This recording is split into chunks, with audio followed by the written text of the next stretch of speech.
Water signs, tignan po natin kung ano ang mensahe para sa'yo ngayong araw. Keep in mind po na ito ay general reading lamang. So, hindi po lahat ay makaka-relate. So, be open-minded. Sa mga hindi pa po nakasubscribe dito sa ating channel, please subscribe na po kayo. And palike na din po ng ating video. At sa mga nais naman po mag-avail ng ating private readings, Lucky Stones and Amulet, makikita nyo po yung link sa description box below. Tarot Intentions by Aliana Luis. Okay, tignan po natin kung ano ang mensahe for you. Mayroon tayo ditong we will be together again. Ayan. Water signs. Okay, meron ka bang gustong ma-meet? Meron bang tao dito na, yung iba sa inyo pwedeng nasa LDR relationship kayo. So, ayan, alam mo sa sarili mo na magkikita pa ulit kayo nitong person mo. For some of you, pwedeng hindi kayo nag-uusap ngayon. Pero alam mo na magkikita pa kayo. Tignan natin kung ano pa yung mensahe para sa'yo. Ayan, we will be together again. So, mukhang may nangako sa'yo dito. Tignan natin. Meron tayo ditong I achieve with integrity. So, ayan po. Ayan, di ka nang lalamang ng tao dito. Water signs, yan yung pinapakita sa'yo ni universe. At yan yung energy mo talaga. Then, ngayong araw na ito. So, gumagawa ka ng mga bagay kahit may nakakakita man or wala ng tama. Pinipili mo lagi yung tama. Yung, alam mo na magbe-benefit sa'yo in the long run. Hindi lamang yung magbe-benefit sa'yo ngayon, pero at the end of the day, may makaka-realize na, hindi pala yan dapat kay water signs. Tignan natin kung ano pa po ang mensahe natin para sa'yo ngayong araw. So, mayroon tayo ditong the hunter. Okay? So, ito yung iba po sa inyo. Pwedeng, hindi ko alam kung kayo ba yung may napangakuan or kayo yung pinangakuan water signs. Pero, ayan po, mukhang hinahanap ninyo. Talagang, yung iba dito parang hindi kayo titigil hanggat hindi nangyayari yung pinangako sa inyo nung tao na yun. We have seduction. Okay. Meron tayo ditong manifestation. Ayan po. So, meron tayo ditong passion. So, may love kasi na namagitan dito. May emotions na namagitan dito sa between sa'yo at dito sa taong ito. May love, okay? Pwede rin friendship, ganyan.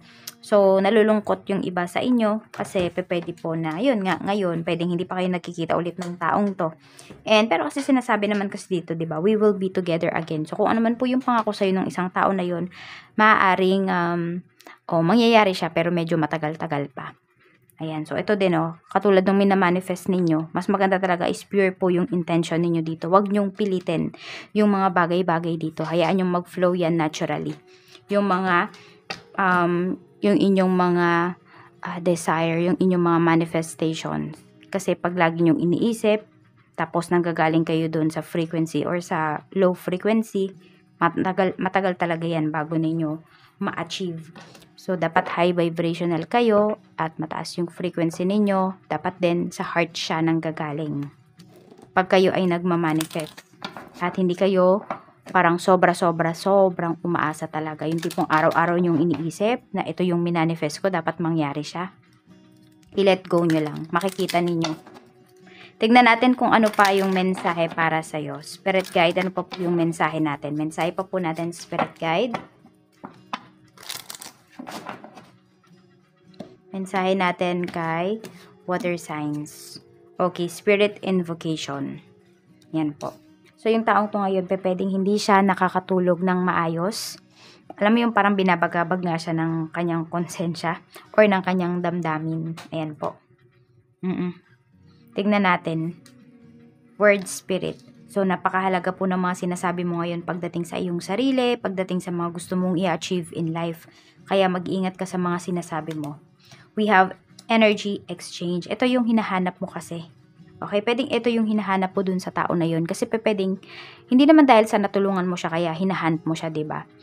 Hindi, dahil lang ako din siya sa'yo. So, pwede po ito yung gusto mo talagang mangyari. Magkaroon ng energy exchange doon sa inyong dalawa. Yan, ibig sabihin ba parang masuklian ba yung ginawa mo sa kanya? Meron tayo ditong initiation. Ayan. So, ayan po. Mukhang ikaw kasi water signs yung may lakas ng loob na mag-reach out sa taong to ngayon. Kung kaya mo naman siyang i-reach out, then i-reach out mo siya. Pero kung hindi, ayan, hintayin mo talaga na siya yung mag-reach out sa'yo. Kaya lang medyo matagal-tagal pa yon.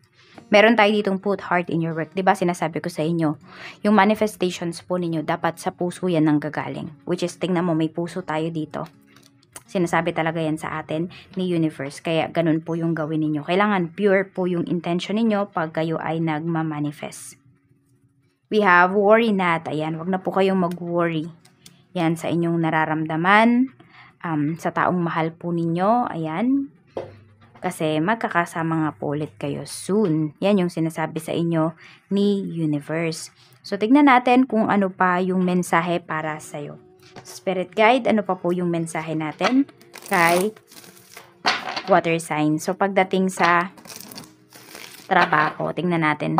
Tignan muna natin yung mga katrabaho mo. Kamusta ba sila? Spirit Guide, kamusta po yung mga katrabaho ni water signs? Ngayon, tignan natin. Kamusta yung mga katrabaho mo? Meron tayong the lovers. Okay. Masunurin yung mga katrabaho mo ngayon. Oo. Tapos, meron din dito, medyo nagdadrama siya. Ayan, medyo emotional itong katrabaho mo. Water signs ngayon.